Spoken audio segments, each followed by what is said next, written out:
Hi welcome to my channel. ಇವತ್ತಿನ ವಿಡಿಯೋದಲ್ಲಿ ನಾವು SSLC ಸಮಾಜ ವಿಜ್ಞಾನ ವ್ಯವಹಾರ ಅಧ್ಯಯನದಲ್ಲಿ ಬರುವ ಅಧ್ಯಾಯ 16 ಬ್ಯಾಂಕ್ ವ್ಯವಹಾರಗಳು ಈ ಅಧ್ಯಾಯದಲ್ಲಿರುವ ಅಭ್ಯಾಸ ಪ್ರಶ್ನೋತ್ತರಗಳನ್ನು ಇವತ್ತಿನ ವಿಡಿಯೋದಲ್ಲಿ ನೋಡೋಣ. ನೋಡಿ ಅಭ್ಯಾಸಗಳು. ಖಾಲಿ ಬಿಟ್ಟ ಸ್ಥಳಗಳನ್ನು ಸೂಕ್ತ ಉತ್ತರಗಳಿಂದ ತುಂಬಿರಿ. ಮೊದಲ ಪ್ರಶ್ನೆ, ಬ್ಯಾಂಕ್ ಎಂಬ ಪದವು ಫ್ರೆಂಚಿನ ಡ್ಯಾಶ್ ಶಬ್ದದಿಂದ ಬಂದಿದೆ. ಉತ್ತರ ಬ್ಯಾಂಕ್. ನೋಡಿ, ಇದು ಇಟಾಲಿಯನ್ ಭಾಷೆಯ ಬ್ಯಾಂಕೋ ಎಂಬ ಪದದಿಂದ ಬಂದಿದೆ. ಫ್ರೆಂಚ್ ಭಾಷೆಯಲ್ಲಿ ಬ್ಯಾಂಕ್ ಎಂಬ ಪದದಿಂದ ಬಂದಿದೆ. ನೆಕ್ಸ್ಟ್ ನೋಡಿ ಪ್ರಶ್ನೆ 2, ಬ್ಯಾಂಕುಗಳ ಬ್ಯಾಂಕ್ ಡ್ಯಾಶ್ ಆಗಿದೆ. ಉತ್ತರ ಭಾರತೀಯ ರಿಸರ್ವ್ ಬ್ಯಾಂಕ್. ಪ್ರಶ್ನೆ 3, ರಾಷ್ಟ್ರೀಕೃತ ಬ್ಯಾಂಕಿಗೆ ಉದಾಹರಣೆ ಡ್ಯಾಶ್. ಉತ್ತರ ಸ್ಟೇಟ್ ಬ್ಯಾಂಕ್ ಆಫ್ ಇಂಡಿಯಾ.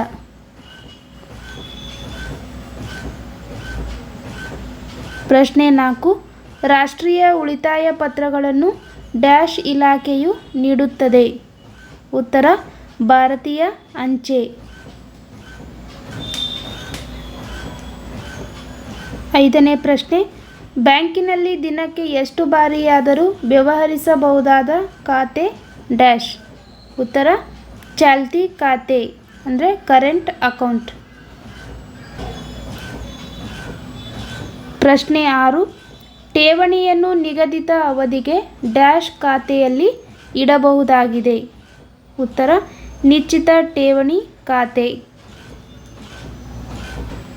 ಇದನ್ನು ಇಂಗ್ಲಿಷ್ನಲ್ಲಿ ಟರ್ಮ್ ಡಿಪಾಸಿಟ್ ಅಕೌಂಟ್ ಅಂತ ಕರೀತಾರೆ. ನೆಕ್ಸ್ಟ್ ನೋಡಿ, ಕೆಳಗಿನ ಪ್ರಶ್ನೆಗಳಿಗೆ ಗುಂಪುಗಳಲ್ಲಿ ಚರ್ಚಿಸಿ ಉತ್ತರಿಸಿ. ಮೊದಲ ಪ್ರಶ್ನೆ, ಬ್ಯಾಂಕ್ ಎಂದರೇನು? ಉತ್ತರ ಬ್ಯಾಂಕಿಂಗ್ ಕಂಪನಿಯ ಹಣಕಾಸಿನ ವ್ಯವಹಾರ ಅಂದರೆ ಹಣವನ್ನು ತಮ್ಮಲ್ಲಿ ಈಡುಗಂಟಾಗಿಟ್ಟುಕೊಂಡುದನ್ನು ಸಾಲ ಕೊಡುವ ಸಂಸ್ಥೆಯನ್ನು ನಾವೇನಂತ ಕರಿತೀವಿ? ಬ್ಯಾಂಕ್ ಎಂದು ಕರೆಯುತ್ತೇವೆ. ನೆಕ್ಸ್ಟ್ ನೋಡಿ 2ನೇ ಪ್ರಶ್ನೆ, ಬ್ಯಾಂಕಿನ ವ್ಯವಹಾರಕ್ಕೆ ಸಂಬಂಧಿಸಿದಂತೆ ಗಮನಿಸಬಹುದಾದ ಗುಣಲಕ್ಷಣಗಳ ಪಟ್ಟಿ ಮಾಡಿ. ನೋಡಿ ಉತ್ತರ ಹಣದ ವಹಿವಾಟು, ವ್ಯಕ್ತಿ, ಸಂಸ್ಥೆ, ಕಂಪನಿ ಠೇವಣಿಗಳನ್ನು ಅಂಗೀಕರಿಸುತ್ತವೆ. ನೆಕ್ಸ್ಟ್ ನೋಡಿ ಸಾಲಗಳನ್ನು ಕೊಡುವುದು. ಬ್ಯಾಂಕು ಕೈಗಾರಿಕಾ ಕ್ಷೇತ್ರ ಮತ್ತು ಕೃಷಿ ಕ್ಷೇತ್ರ ಆಗಿರ್ಬೋದು, ಶಿಕ್ಷಣ, ಗೃಹ ನಿರ್ಮಾಣ ಮೊದಲಾದ ಉದ್ದೇಶಗಳಿಗಾಗಿ ಹಣವನ್ನು ಸಾಲ ರೂಪದಲ್ಲಿ ಕೊಡುತ್ತದೆ. ಇನ್ನು ನೆಕ್ಸ್ಟ್ ಪಾವತಿ ಮತ್ತು ಹಿಂದಕ್ಕೆ ಪಡೆಯುವುದು. ನೆಕ್ಸ್ಟ್ ನೋಡಿ ಏಜೆಂಟ್ ಅಥವಾ ಏಜೆಂಟ್ ನಿಯೋಜನೆ ಮತ್ತು ಉಪಯುಕ್ತ ಸೇವೆಗಳು. ಬ್ಯಾಂಕು ತನ್ನ ಗ್ರಾಹಕರಿಗೆ ಏನು ಮಾಡುತ್ತೆ? ಏಜೆಂಟ್ರಂತೆ ಅನೇಕ ಉಪಯುಕ್ತ ಸೇವೆಗಳನ್ನು ಒದಗಿಸುತ್ತದೆ. ಇನ್ನು ಲಾಭ ಮತ್ತು ಸೇವಾ ಭಾವನೆ. ಬ್ಯಾಂಕು ಸೇವೆಯ ಮನೋಭಾವನೆಯನ್ನು ಹೊಂದಿದ್ದು ಲಾಭ ಪಡೆಯುವ ಒಂದು ಸಂಸ್ಥೆಯಾಗಿದೆ. ಇನ್ನು ನಿರಂತರ ವಿಸ್ತರಿಸುತ್ತಾ ಹೋಗುವ ಕಾರ್ಯಗಳು. ನೆಕ್ಸ್ಟ್ ಸಂಬಂಧ ಕಲ್ಪಿಸುವ ಕೊಂಡಿಯಾಗಿದೆ. ಇನ್ನು ಬ್ಯಾಂಕಿಂಗ್ ವ್ಯವಹಾರ ಹೆಸರಿನ ಗುರುತು. ಇವೆಲ್ಲವೂ ಬ್ಯಾಂಕುಗಳ ಗುಣಲಕ್ಷಣಗಳಾಗಿವೆ. ನೆಕ್ಸ್ಟ್ ನೋಡಿ ಮುಂದಿನ ಪ್ರಶ್ನೆ, ಬ್ಯಾಂಕ್ ನಿರ್ವಹಿಸುವ ಕಾರ್ಯಗಳಾವುವು? ನೋಡಿ ಬ್ಯಾಂಕ್ ನಿರ್ವಹಿಸುವ ಕಾರ್ಯಗಳು ಮೊದಲನೇದಾಗಿ ಸಾರ್ವಜನಿಕರಿಂದ ಠೇವಣಿಗಳನ್ನು ಅಂಗೀಕರಿಸುವುದು, ಸಾರ್ವಜನಿಕರಿಗೆ ಮತ್ತು ಸಂಘ ಸಂಸ್ಥೆಗಳಿಗೆ ಸಾಲವನ್ನು ಕೊಡುವುದು, ಹಣವನ್ನು ಒಂದು ಸ್ಥಳದಿಂದ ಮತ್ತೊಂದು ಸ್ಥಳಕ್ಕೆ ವರ್ಗಾಯಿಸುವುದು, ಚೆಕ್ಕು ಮತ್ತು ಹುಂಡಿಗಳ ಮೇಲೆ ಹಣ ವಸೂಲು ಮಾಡುವುದು. ನೆಕ್ಸ್ಟ್ ಹುಂಡಿಗಳನ್ನು ಸೋಡಿ ಮಾಡುವುದು. ನೆಕ್ಸ್ಟ್ ಭದ್ರತಾ ಕಪಾಟುಗಳನ್ನು ಬಾಡಿಗೆಗೆ ಕೊಡುವುದು.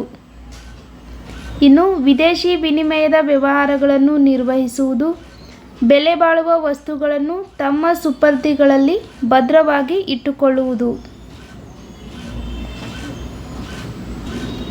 ಇನ್ನು ಸಾಲ ಪತ್ರಗಳನ್ನು ಮತ್ತು ಜವಾಬ್ದಾರಿ ಪತ್ರಗಳನ್ನು ಕೊಡುವುದು. ಲಾಸ್ಟ್ ಸರ್ಕಾರದ ಹಣಕಾಸಿನ ವ್ಯವಹಾರಗಳನ್ನು ನಿರ್ವಹಿಸುವುದು.